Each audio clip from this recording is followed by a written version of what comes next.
आज द्विपहरे मु गोभी करी बनई गोभी करी को बैगण चेकी भजा करी।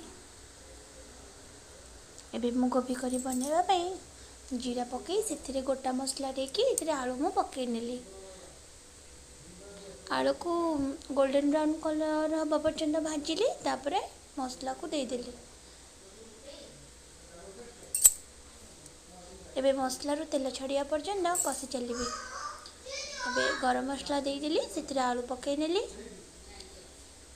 कषि गला पर पानी देदेली। पानी फुटला पर गोभी को पकईदेली। केते सुंदर मो तरकारी फुटुची।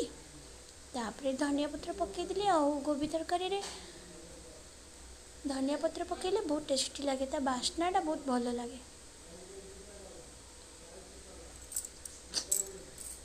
मो रेसिपीटी जदि आपको भल लगी थाए तेज लाइक शेयर सब्सक्राइब निश्चिंत करेंगे। लाइक तो टोटाली भी करूना, लाइक टिके करंतु।